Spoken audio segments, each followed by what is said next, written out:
Save me from my arranged marriage. Save me from my arranged marriage? The question came out strangled, desperate, a prayer thrown at a devil. I never thought I'd be the type of woman who would crash into a crime lord's private lounge looking like a drowned ghost. But there I was, barefoot and bleeding, my $30,000 engagement gown shredded at the hem, mascara streaking down my face like war paint. 3 hours until my father signed the contracts that would sell me to Councilman Park, and I'd chosen to run through Gangnam's rain-slicked streets instead of walking down that aisle. Who arranges their daughter's marriage to a man twice her age? Someone drowning in debt. Someone willing to trade flesh for forgiveness. Someone who stopped seeing me as a person the day the creditors started calling. The contract arrived on a Monday. Cream linen paper. My father's company seal embossed in gold. The kind of document that decides fates over breakfast. I'd seen it on his desk for weeks, catching glimpses of my name, next to matrimonial agreement and debt restructuring. For 7 days, I pretended I hadn't seen it. I knew what it meant. The final transaction after everything else he'd already sold. When he finally summoned me to his office to discuss my future, I smiled until I wanted to scream. Or maybe I screamed until I learned to smile. The boundaries between survival and surrender had blurred since the day my father told me I was the only asset he had left.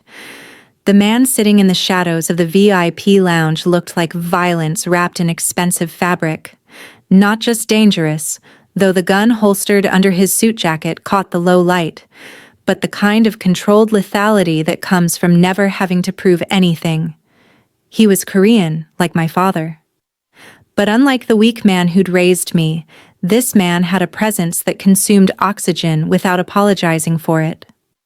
I'd been standing in his doorway for 20 seconds, building my courage, trying to form words around the panic closing my throat. What kind of desperate fool begs the head of the Hyeon-u syndicate for protection? This kind. The kind whose father had gambled away a shipping empire and decided his daughter's body was collateral. The kind who'd spent 23 years being the perfect obedient daughter only to realize obedience was just another word for merchandise. The kind who couldn't bear the thought of waking up as Councilman Park's wife, knowing he'd planned to collect the life insurance 6 months after the wedding. I remembered the night I'd overheard the truth. November 3rd, chrysanthemums dying in the garden. I'd been walking past my father's study when I heard Park's voice through the door, casual as ordering coffee, explaining how accidents happen to young wives all the time. How my death would clear father's debts and leave Park with my inheritance and political sympathy. "It's just business," Park had said, as if that made it better. "The girl is pretty enough for the photos, but ultimately expendable." But we both knew the truth. I wasn't a bride. I was a transaction with an expiration date. That memory fueled my stumbling steps into Hyeon-u's domain. If my father wanted to auction me off to a killer, I would choose my own monster instead. I just needed this one to let me live. When I finally spoke, interrupting him cleaning a knife that still had something dark on the blade, I expected a bullet. Instead, he looked at me with eyes like black ice that missed nothing.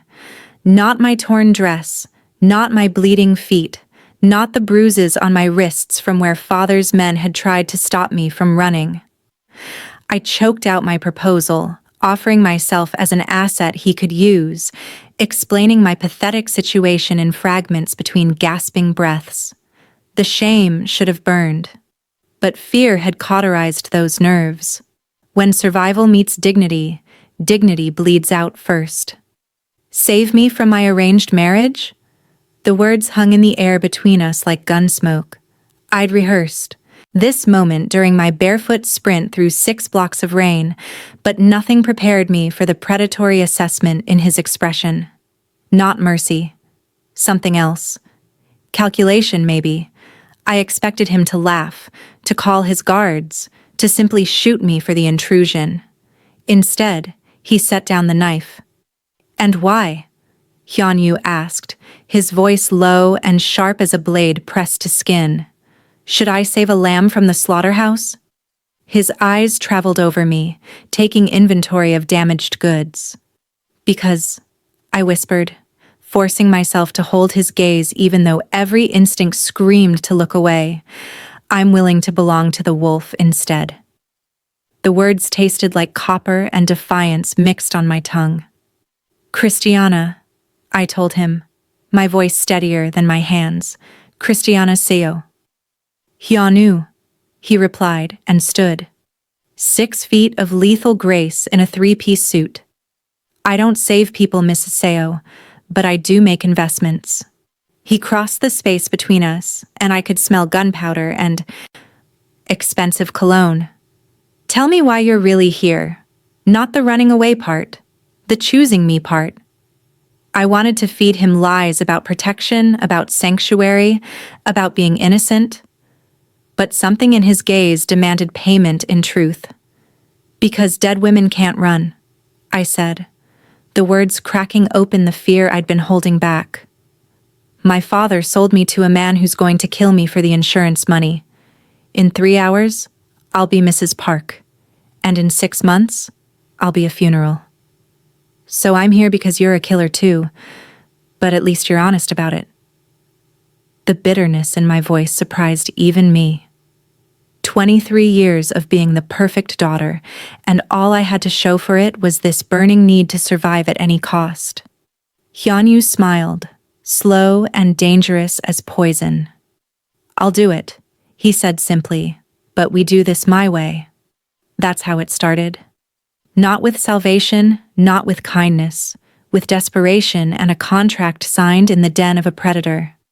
Subscribe to see how this unfolds and comment where you're watching from. I'd love to say hello to you, just to know how far our story is going. He poured water into a crystal glass without asking if I wanted it. The sound of liquid hitting glass was too loud in the silence, each drop marking seconds I didn't have to waste. My hands shook when I took it from him, and I hated that he could see the tremor. Sit, Hyeon-u said, gesturing to the leather chair across from his desk. Not an invitation, a command dressed in courtesy. I sat because my legs were giving out anyway. The adrenaline that had carried me through 6 blocks of rain was bleeding away, leaving behind the sharp reality of what I'd just done. I'd walked into the den of the most dangerous man in Seoul wearing a ruined wedding dress, and now I had to convince him I was worth the trouble. Your father is Seo Jin-woo, he said, not asking. He already knew. The shipping magnate who's been hemorrhaging money for 3 years. Bad. Investments in Chinese ports. Worse gambling habits. Borrowed from people who charge interest in fingers and kneecaps. I stared at him. How do you? I know everything that moves through this city, Mrs. Seo. He leaned back in his chair, studying me like I was a balance sheet. Your father owes 17 billion won to 6 different creditors. 3 of them work for me. The water glass almost slipped from my grip. So you already own part of my father's debt, I said slowly, understanding creeping in cold. Which means you already own part of me. No. His voice was sharp as a blade edge. I own money your father borrowed. I don't own people. People can't be owned. Only rented, borrowed, or convinced to sell themselves. He tilted his head. Which are you here to do, Mrs. Seo? The question hung between us like a contract waiting for blood signature. I'm here to make a trade, I said, forcing my voice steady. You need something. I need to not die. Surely we can find terms that benefit us both. For the first time since I'd crashed into his lounge, something that might have been amusement flickered across his face. I like women who understand business. He opened a drawer and pulled out a folder. My name printed on the tab in neat hangle. Your father's company is worth more alive than liquidated. The ports, the contracts, the shipping routes to Busan and Incheon. Those have value. But your father is a liability. He makes emotional decisions. He gambles on loyalty instead of leverage. He slid the folder across the desk. I didn't open it. What does this have to do with me? Everything. Hyeon-u's smile was a dangerous thing. You hold 20% of Seoul Shipping's shares in a trust your grandfather established. Your father can't touch them until you marry. Then they transfer to your husband's control unless you specifically contest it. He leaned forward. Marry me. Sign those shares over and I'll have controlling interest in your father's company. Legally, cleanly. No bullets required. My mouth went dry. You want to marry me for a hostile takeover. I want to marry you so your father can't sell you to Councilman Park. His voice dropped lower. The takeover is just good business. I should have been insulted. Should have thrown the water in his face and walked back out into the rain. But Park's voice echoed in my memory. Accidents happen to young wives all the time, and survival has a way of making you pragmatic about dignity. And what do I get? I asked. Besides not dying in 6 months? Protection, housing, a new identity as my wife that makes you untouchable. He counted off on his fingers like he was listing investment returns. Your father's men can't retrieve you. Park can't claim breach of contract because you'll already be married. And anyone who thinks about hurting you will have to go through me first. Why would you protect me after you get what you want? Because I don't do charity, Mrs. Seo. I do investments. His eyes held mine. A wife who's alive and cooperative is worth more than a dead one. I'm not Councilman Park. I don't profit from your funeral. The logic was cold, mercenary, and somehow more reassuring than any promise of affection would have been. How long? My voice came out steadier than I felt. How long do I have to stay married to you? Until I've restructured your father's company and extracted what I need. 2 years. Maybe 3. He shrugged. After that, we can divorce quietly. I'll set you up with enough money to start over somewhere your father can't find you. Singapore, Vancouver, wherever you want to disappear. It was a business proposal dressed up as a marriage. No love, no pretense, just cold transaction between two people who understood that survival sometimes required making deals with devils. I want it in writing, I said. The protection, the timeline, the divorce terms. All of it. Hyeon-u's smile widened. I wouldn't respect you if you didn't. He pulled a contract from his drawer, already prepared, as if he'd known I would come, as if he'd been waiting for this exact conversation. The realization should have terrified me, but I was too numb for fear. The contract was 15 pages of legal language that boiled down to this. I would marry him, transfer my shares, and play the role of Mrs. Kim in public. In exchange, he would protect me from my father, from Park, from anyone who thought a SEO daughter was easy prey. The marriage would last until he deemed the company restructuring complete. After that, I would receive a settlement of 500 million won and my freedom. There's a clause about fidelity, I said, pointing to page 7. For appearances. I don't care who you sleep with as long as you're discreet. His voice was clinical. But you will not embarrass me publicly. The Gangnam syndicate's reputation is built on respect, and a wife who makes me look weak makes me weak? I almost laughed. We were negotiating a marriage like a business merger, discussing infidelity clauses before we'd even touched. I need 24 hours to think. You have 20 minutes before your father's men track your phone here. Hyeon-u cut me off gently. I had my people monitor the GPS signal. They're already mobilizing. So you can walk out that door and let them drag you back to Councilman Park, or you can sign and become someone they can't touch. He slid a pen across the desk. My hand hovered over it, and I thought about my mother's grave, how she'd died quietly, obediently, never once fighting the cancer that ate her alive because father said treatments were too expensive. How she'd whispered to me at the end, "Don't be like me, Christiana. Don't disappear quietly." I picked up the pen and signed my name in the space marked bride. Hyeon-u witnessed it with a signature that looked like a knife, slash across paper. "Welcome to the Gangnam syndicate, Mrs. Kim," he said, and poured himself a drink to seal the deal.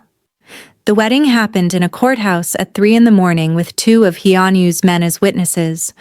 No flowers, no music, just a sleepy magistrate who took our money and didn't ask why the bride was barefoot in a torn dress. I signed my name 4 times, and each signature felt like a door slamming shut behind me. When the magistrate declared us legally bound, Hyeon-u didn't kiss me. He shook my hand like we'd just closed a real estate deal. "Your father will come for you," he said, as we walked out into the pre-dawn darkness. "Be ready." He was right. Father showed up at Hyeon-u's office at noon the next day with 6 of his men and a lawyer. I watched from behind one-way glass as Hyeon-u calmly informed him that his daughter was now Mrs. Kim Christiana, that her shares were now legally under Kim family control, and that any attempt to retrieve her would be considered kidnapping of a married woman. Father's face went purple with rage. "You stole her. You manipulated her." "I married her. There's a difference." Hyeon-u slid the marriage certificate across his desk. "Your debt to me is now a family matter. We'll renegotiate terms, but your daughter is no longer for sale." I expected Father to explode, to threaten, to do something dramatic. Instead, he just looked tired. "She was never for sale," he said quietly. "She was a solution to a problem." "She's a person," Hyeon-u replied, "and now she's my person." The possessiveness in his voice should have bothered me. Instead, it felt almost protective. Father left without trying to see me, didn't ask if I was okay, didn't demand to speak to me, just walked out like I'd already stopped existing. And maybe to him, I had. The moment I'd signed my shares over to another man, I'd ceased being useful. "He'll try again," Hyeon-u said when we were alone. "Men like your father don't accept loss easily, but each time he tries, I'll make it more expensive. Eventually, he'll realize you cost more to retrieve than you're worth to him." It was the most honest thing anyone had ever said to me about my value to my family. The penthouse occupied the top 3 floors of a building in Cheongdam-dong, where the wealthy played at being gods. Floor-to-ceiling windows overlooked the Han River like we were floating above the city. Everything was steel and glass and cold white surfaces that felt more like a museum than a home. Abstract art I didn't recognize, hung on walls painted charcoal gray. The furniture looked expensive and uncomfortable, the kind of design that prioritized aesthetics over actually living. "Your room is on the 2nd level," Hyeon-u said, gesturing to a staircase that curved up like a spine. "You have your own bathroom and closet. My room is on the 3rd level. We don't need to interact outside of public appearances."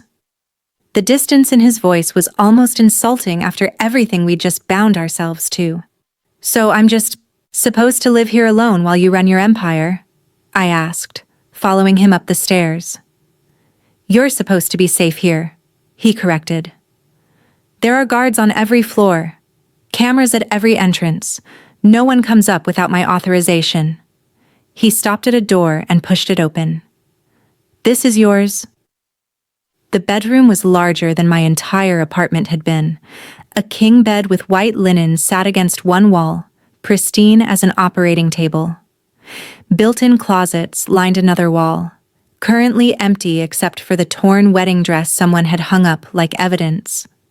A door led to a bathroom done in black marble and gold fixtures that probably cost more than a car. It was luxurious. It was suffocating. "I traded one prison for another," I said, not meaning to speak out loud. Hyeon-u's expression didn't change. "Yes. But this one comes with better security and no one planning your murder." He moved toward the door. "Lunch is at 1, dinner at 7. Don't go outside without me." "So, I'm a prisoner. You're an investment I'm protecting." He paused in the doorway. "There's a difference, Mrs. Kim.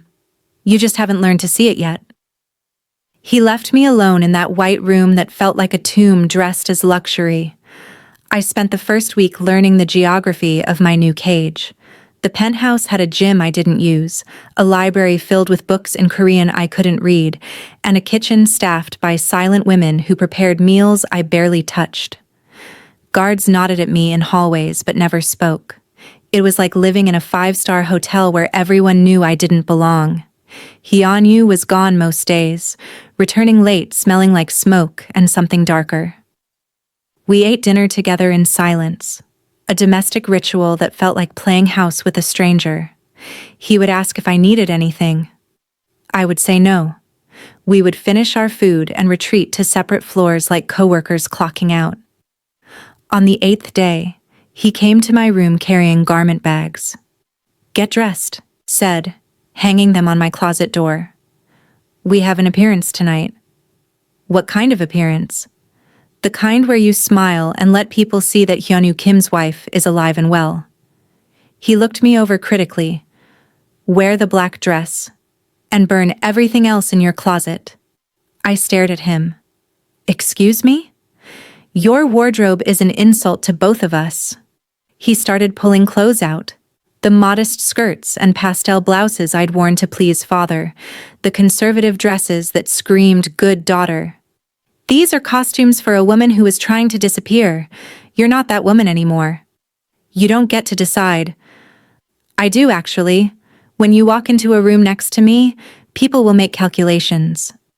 He held up a baby pink cardigan like it was contaminated. "They'll see this and think, she's soft, she's weak, she's leverage against him. And then, they'll try to use you." He dropped it on the floor. "I'm not interested in constantly rescuing you because you look like prey." The words stung because they were true. "So what do you want me to look like?" "Like a woman who could hold a knife." He pulled out the black dress, structured, sharp, with lines like architecture. "Not a flower that bruises." I wanted to argue, to defend the careful wardrobe I'd built to make myself invisible. But invisibility was what had gotten me sold in the first place. "Fine," I said. "Burn it all." He smiled, sharp and approving. "Good.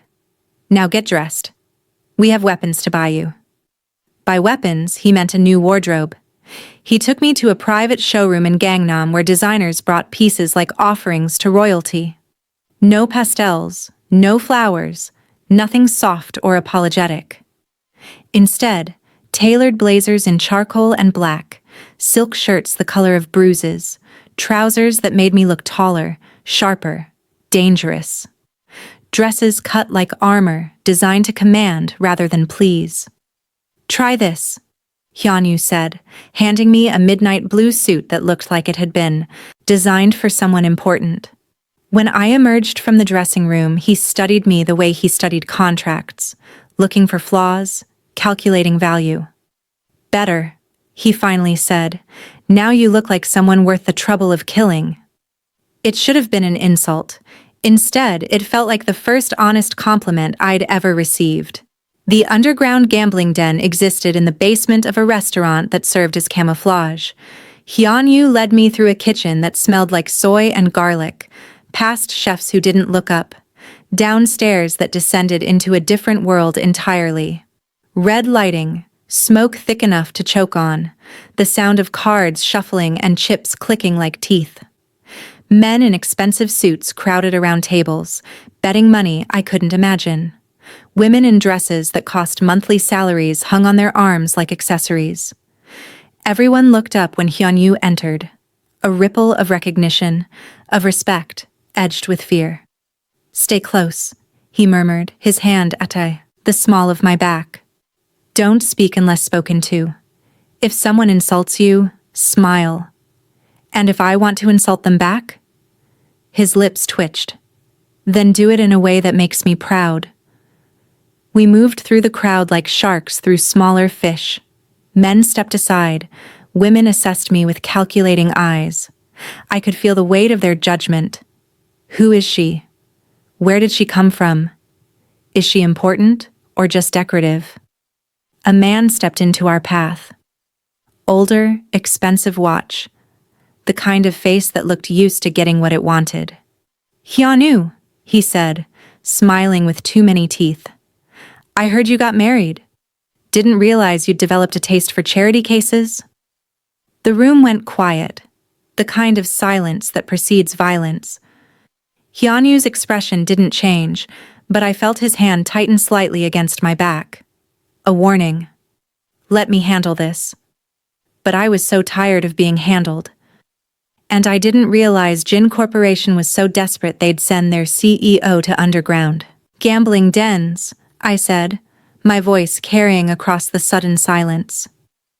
"Tell me, Mr. Jin, when your board finds out your betting company assets on blackjack, will they fire you before or after the embezzlement investigation?" His face went purple. How dare I? I smiled, channeling every ounce of Hyeon-u's cold amusement. "I'm Mrs. Kim. I dare quite a lot now." For 3 heartbeats, no one moved. Then Hyeon-u laughed.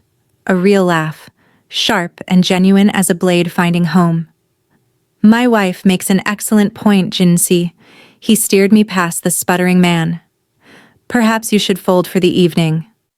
We walked away, and I could feel eyes following us with new calculation, not just decorative anymore. Something else. Something that might bite. When we were alone in a corner booth, Hyeon-u poured me a drink with hands that were perfectly steady. "Where did you learn to cut like that?" he asked. "I watched you," I said simply, and I decided if I was going to survive in your world, I needed to stop apologizing for existing in it. He raised his glass. "To survival, Mrs. Kim." I clinked mine against his. "To choosing which monsters we let close enough to bite." His smile was a dangerous, beautiful thing.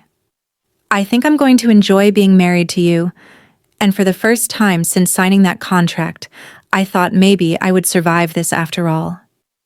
He came home at 4 a.m, and I only knew because I'd stopped being able to sleep through the sound of the elevator arriving at the penthouse level.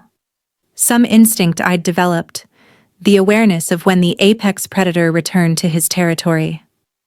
I heard him move through the main floor, his footsteps heavier than usual. Then silence. Then the sound of glass breaking. I should have stayed in my room. Should have remembered that we were business partners wearing wedding rings, not actually married in any way that mattered. But something in that silence felt wrong, and I'd learned to trust my instincts about wrongness. I found him in the kitchen, leaning against the counter with one hand pressed to his ribs. His white shirt was torn and darkening with blood. A bottle of whiskey lay shattered at his feet, the liquid spreading across marble like something vital leaking out. "Go back to bed, Christiana," he said without looking at me. His voice was steady, but there was an edge of pain underneath it. "You're bleeding." "I'm aware." I moved closer despite the warning in his tone. In the low lighting, I could see the damage. Split knuckles on both hands, a cut above his eyebrow still seeping, and the way he held himself suggested broken or at least bruised ribs. "Let me help," I said. "I don't need." I wasn't asking. I pulled out a bar stool and pointed at it. "Sit." For a moment, I thought he'd refuse. Hyeon-u didn't strike me as someone who accepted help easily, if ever. But something in my voice, maybe the commanding tone I'd stolen from him, made him move. He sat with a barely suppressed wince. The first aid kit was in the pantry, because apparently even crime lords kept Band-Aids next to the imported pasta. I wet a clean towel and returned to find him watching me with an expression I couldn't read. "This is going to sting," I warned, dabbing at the cut above his eyebrow. "Everything stings eventually." But he held still, letting me clean the wound with a gentleness that felt strange between us. We'd shared meals and public appearances, but this was different. This was intimacy without performance, without an audience calculating what it meant. His hands were worse, knuckles split open, bruises blooming purple across his fingers. I cleaned each one carefully, feeling the calluses that suggested this wasn't the first time he'd beaten someone with his bare hands. "Who was it?" I asked. Does it matter? I suppose not. I wrapped gauze around his knuckles with more care than the wounds probably deserved. But eventually you're going to come home and not be able to walk, and I'd like to know if I should call a doctor or start planning your funeral.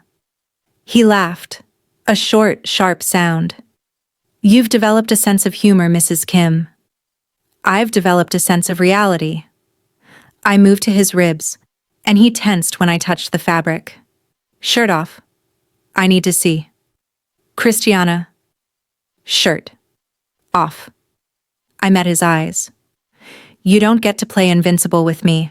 I've seen men die from infections they thought were just bruises. My mother's brother. I stopped, surprised I'd mentioned him. Just let me look. He unbuttoned his shirt slowly, like each movement cost him. When he shrugged it off, I saw the damage. Ribs mottled purple and black. A pattern that suggested boots and fists, and maybe a pipe. Not life-threatening, but painful enough to make breathing an exercise in endurance. I pressed carefully along his side, checking for breaks. He hissed when I hit a particularly tender spot but didn't pull away. You should see a doctor, I said. I've had worse. That's not reassuring. I wrapped his ribs with an elastic bandage from the kit, my hands steady despite the strange intimacy of kneeling between his legs, binding his wounds like he was something breakable. What happened? He was quiet for so long I thought he wouldn't answer. Then, rival family thought they could push into our territory. They were wrong. And you had to prove it personally? Sometimes violence requires a personal touch. His eyes found mine. I'm not a good man, Christiana. You know that. I know you're the man who said yes when I had nowhere else to run. I tied off the bandage. That's enough for now. Something shifted in his expression, a crack in the armor he wore so naturally. I'm tired, he said quietly. Not physically tired, though I could see the exhaustion in the lines around his eyes. Something deeper. Tired of being the villain everyone expects. Of making choices that require cleaning blood off my hands at 4 a.m. I should have said something comforting, something that absolved him of the violence he'd committed. But I'd learned that Hyeon-u didn't want absolution. He wanted honesty. Then stop, I said simply. It's not that easy. Nothing worth doing is. I stood, gathering the bloody towels. But you're wealthy enough to retire, powerful enough that people would think twice before challenging you. If you wanted out, you could get out. And do what? His voice carried a bitterness I'd never heard before. Pretend to be legitimate? Attend charity galas and smile like I didn't build everything on the bones of people who underestimated me? You could try actually being legitimate, I said. The shipping company you took from my father. Run it legally. Use your distribution networks for cargo instead of contraband. You have the infrastructure for an empire that doesn't require bloodshed. He stared at me like I'd suggested he grow wings and fly. You think it's that simple? I think you're smart enough to make it that simple. I met his eyes. If you wanted to. The silence stretched between us, loaded with possibilities neither of us dared voice. Thank you, he finally said. For this. He gestured at his bandaged ribs, his wrapped knuckles. Don't thank me yet. If you die from an infection because you're too stubborn for a hospital, I'm going to be very annoyed. His laugh was softer this time, almost genuine. Noted, Mrs. Kim. I left him there in the kitchen, but I felt his eyes follow me until I disappeared up the stairs. 3 weeks later, I made a mistake that changed everything. Hyeon-u had left for meetings in Busan, and I was alone in the penthouse with nothing but time and a growing curiosity about the man I'd married. His office was on the 3rd level, off limits by unspoken agreement. But he'd been gone for 2 days, and the silence was making me reckless. The door wasn't locked. Maybe that should have been my first warning, that he wasn't worried about me finding anything. Or maybe he wanted me to find it, His desk was organized with military precision, contracts stacked by priority, ledgers tracking money I couldn't begin to calculate. And there, in the center like a confession, was a folder marked with my father's name. I opened it knowing I shouldn't, knowing some truths draw blood. The documents inside told a story in cold financial language. How Kimchi Innovations had systematically targeted SEO shipping's vulnerabilities. How Hyeon-u had manipulated port contracts, redirected cargo shipments, and quietly purchased my father's debt from smaller creditors, consolidating power while making it look like market forces. How he'd spent 3 years orchestrating my father's collapse with the precision of a surgeon removing organs. There was a photo of me clipped to one of the pages. Not recent. This was from 2 years ago, at a gallery opening. I was smiling at something off camera, completely unaware I was being watched. The date on the surveillance report was 18 months before I'd ever approached Hyeon-u in that hotel lobby. The folder slipped from my hands.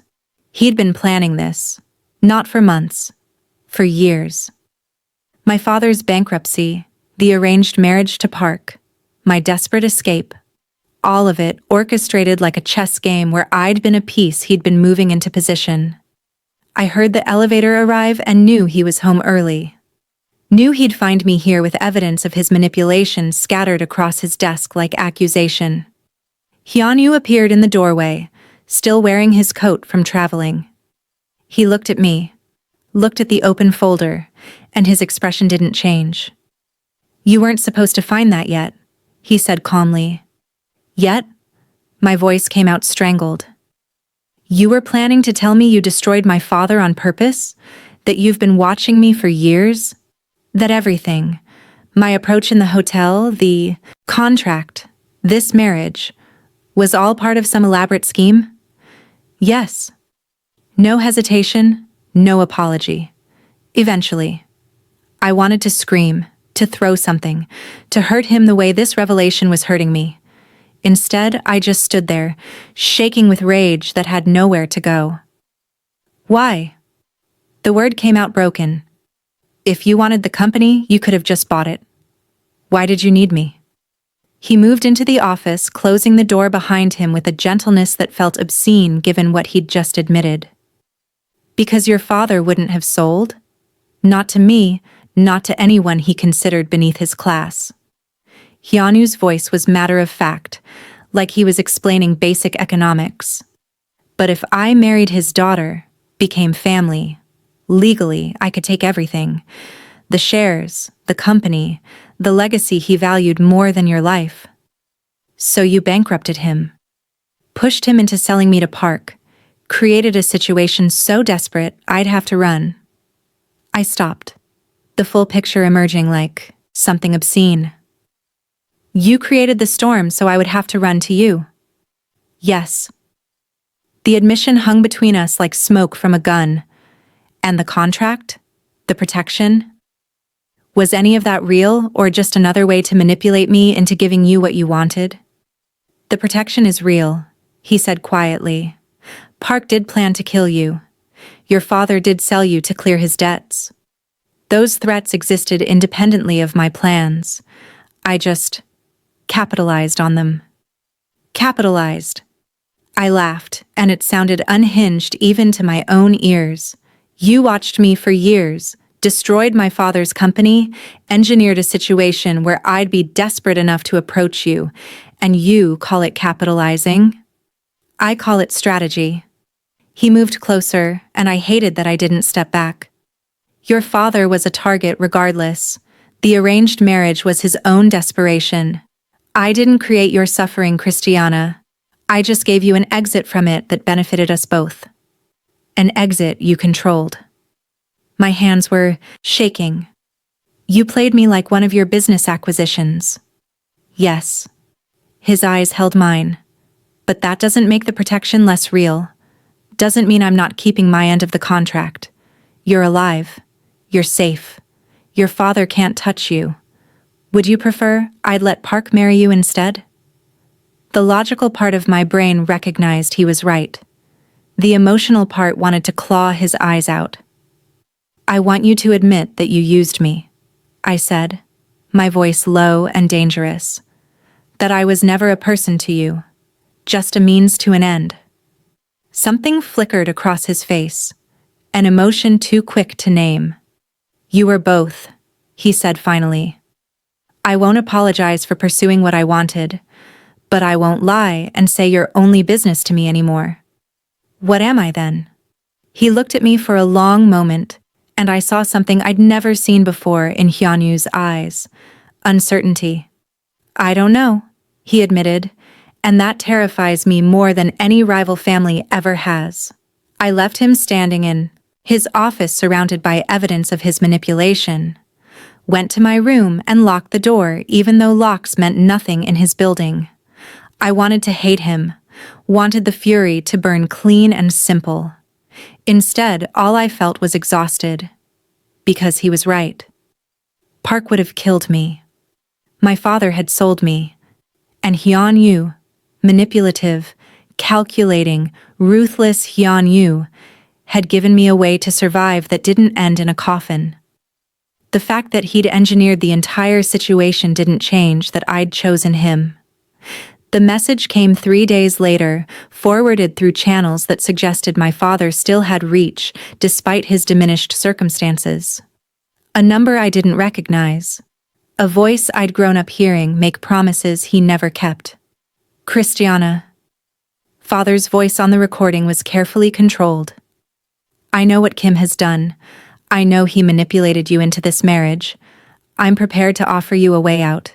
Meet me at the Shilla Hotel, Suite 1205, tomorrow at noon. Come, alone, and I'll make sure Park can't touch you. We can fix this. Rebuild what Kim destroyed, but you have to leave him first." The message ended with coordinates and a plea that almost sounded genuine. "You're still my daughter." I played it 3 times, listening for the lie underneath the words. Father had never called me his daughter except when he needed something. And now, facing losing everything to Hyeon-u, suddenly I was family again. Hyeon-u found me in the library, staring at my phone. "He's reached out," I said without preamble, not a question. "Of course he has. He's desperate." Hyeon-u sat across from me, his movements careful.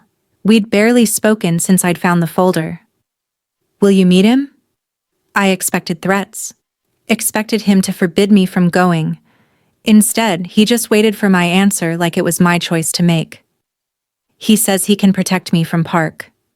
"He can't." Hyeon-u's voice was flat.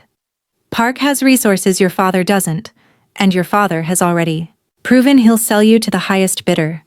Why would you trust him now?" "Because he's my father." The words tasted like ash. Because maybe some part of him actually regrets what he tried to do.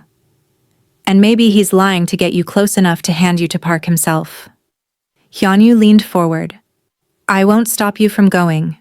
You're not my prisoner, regardless of what you think. But if you walk into that hotel room, you're putting yourself in a position where I might not be able to protect you." "Why would you want to protect me?" I met his eyes. "You got what you wanted. The shares. The company. I'm just overhead now." His jaw tightened.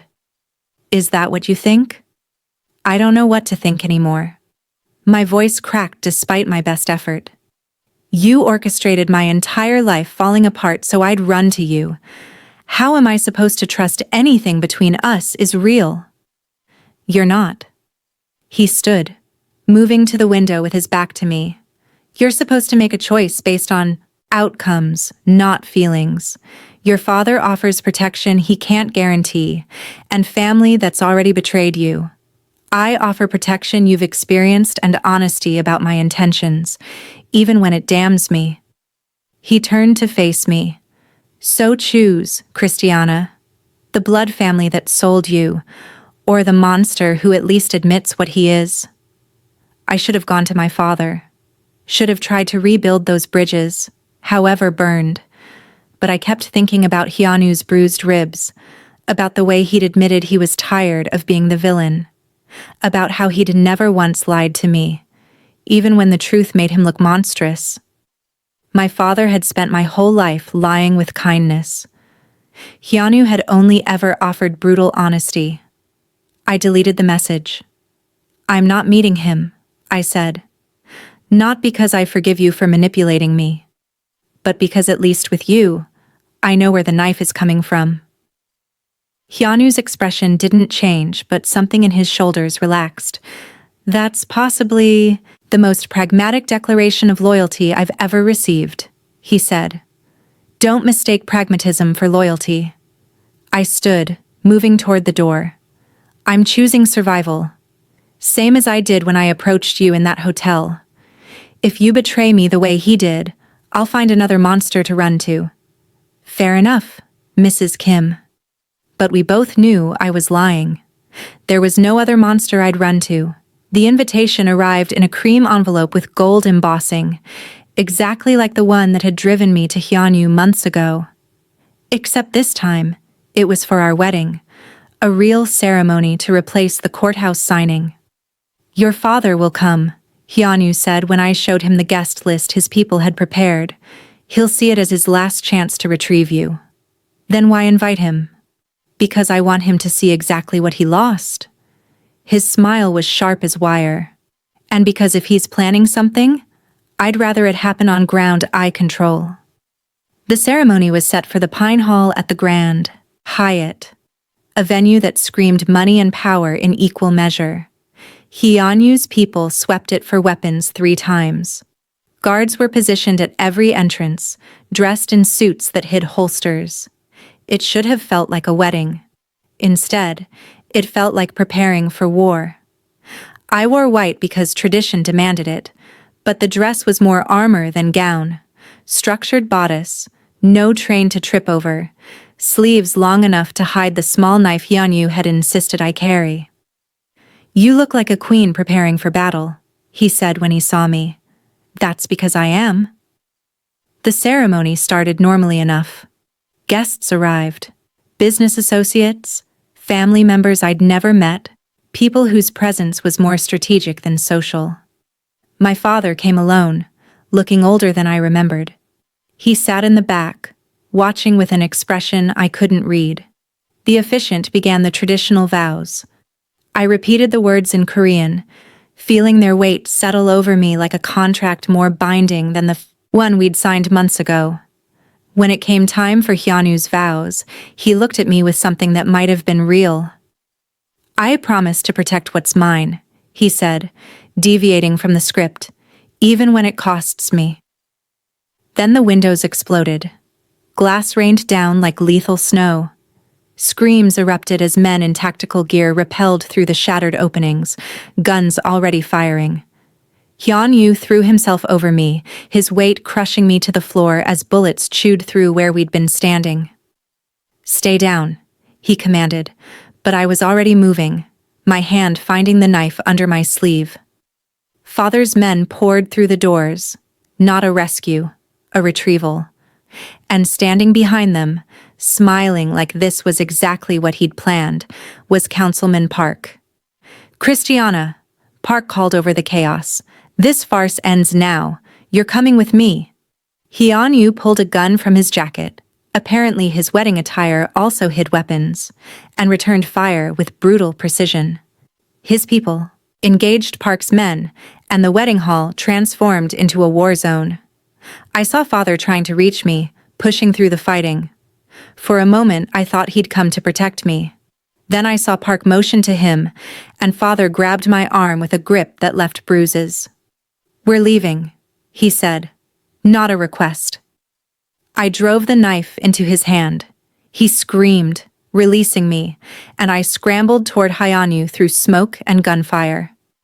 A man in tactical gear grabbed me from behind, and I remembered every self-defense lesson Hyeon-u had forced me to learn. Elbow to the solar plexus, heel to instep, turn and slash with the blade still slick with my father's blood. He went down, and I kept moving. Hyeon-u found me in the chaos, and we fought back to back like we'd trained for this, like we'd always known it would come to violence. When one of Park's men threw something small and metal, Hyeon-u recognized it before I did. "Grenade," he said, and shoved me behind a marble pillar.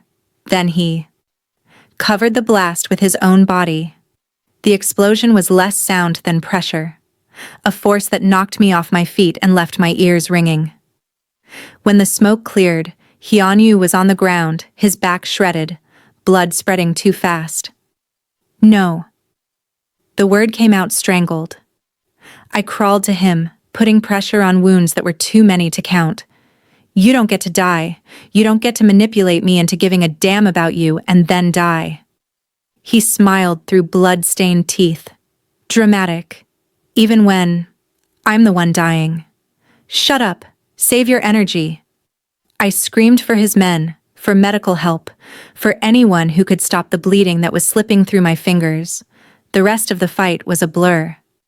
Hyeon-u's people overwhelmed Park's men with a brutality that suggested they'd been waiting for permission to be unleashed. My father tried to run and got caught in the crossfire. Not killed, but injured badly enough that he'd never walk right again. Hyeon-u died twice in the ambulance. They brought him back both times. The penthouse felt haunted without Hyeon-u in it.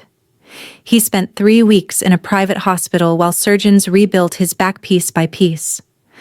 I visited every day, watching machines breathe for him while guards stood watch outside his room.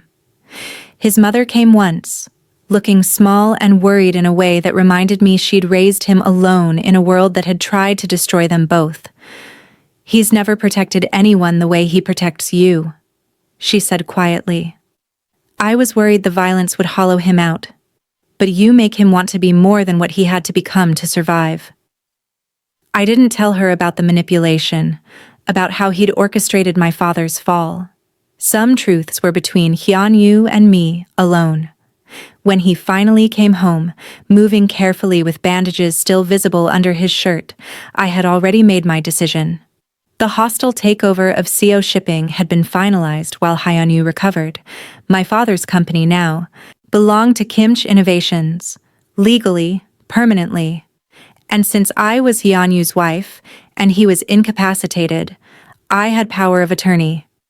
I walked into my father's office, former office, flanked by 4 of Hyeon-u's most dangerous men. Father sat behind a desk that no longer belonged to him, looking diminished in ways that had nothing to do with the cane leaning against his chair. "Christiana." He stood carefully. "We should talk." "No." I cut him off, my voice cold as Hyeon-u had taught me. "You should listen. This building is now property of Kimchi Innovations. Your access has been revoked. Security will escort you out. Any attempt to contact me, to approach me, or to interfere with my life will be treated as corporate espionage and dealt with accordingly. I'm your father. You were my father." I held his gaze without flinching. "But you sold that right when you handed me to Park. Now you're just a failed businessman who bet on the wrong asset." I left him there, and I didn't look back. Hyeon-u was in the library when I returned, moving slowly but steadily. His recovery had been remarkable, according to doctors who kept using words like miracle and impossible. I suspected it had more to do with pure, stubborn refusal to die. "It's done," I said. "Father's been evicted. The company is fully under our control." "Our control?" He raised an eyebrow. "Not mine?" "You took a grenade for me. That earns some plural pronouns." I pulled off my wedding ring, the simple band we'd bought for the courthouse ceremony. "But we should probably discuss what happens now. The contract said 2 years. It's been 7 months. If you want out." I threw the ring at him. He caught it reflexively, looking confused for the first time since I'd met him. "Put it back on," I said, my voice steady despite my heart trying to escape my chest. "For real this time." Hyeon-u stared at me. "You just watched me manipulate your entire life. I orchestrated your father's destruction, engineered the situation that forced you to run to me, and used you to take everything he had. And you want to stay married? I want to stay married to the man who admitted he was tired of being the villain, who taught me how to hold a knife, who took a grenade to the spine instead of letting me die. I moved closer. And I'm done pretending this is just business. He stood slowly, still holding the ring. This is the worst decision you've ever made, he said. Probably. I held out my hand. Put it back on, and we'll make worse ones together. He slid the ring onto my finger with a gentleness that contradicted every violent thing I knew about him.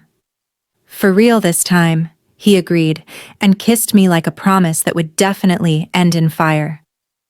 We rebuilt the company together, making it legitimate like I'd suggested, using the distribution networks for legal cargo, slowly transforming the empire Hyeon-u had built on violence into something that could survive in daylight.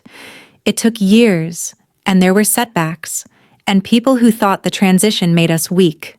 They learned otherwise. Christiana Kim, it turned out, was just as ruthless as her husband when properly motivated, just with better PR. Sometimes people asked how we met, and Hyeon-u would smile that dangerous smile and say, "She proposed." I said yes. The rest is just details. And I'd add, never underestimate the power of a desperate woman in a ruined wedding dress. Because the truth was complicated. The truth was manipulation and survival, and choices made in moments of crisis. The truth was that love built on wreckage is still love, just reinforced with better steel. We kept the penthouse but made it warmer. We had a daughter who learned how to hold knives and negotiate contracts with equal skill. We attended charity galas where people whispered about how the crime lord went legitimate for the American woman who'd tamed him. They had it backwards, of course. I hadn't tamed anything. I'd just learned to speak the language of monsters and realized some of them were trying to become men. And Hyeon-u hadn't saved me from my arranged marriage. He'd taught me how to save myself. The rest was just details. If this story of choosing your own monster resonated with you, subscribe to see more tales where survival meets love in unexpected places. Comment where you're watching from. I'd love to say hello and know how far our stories are traveling.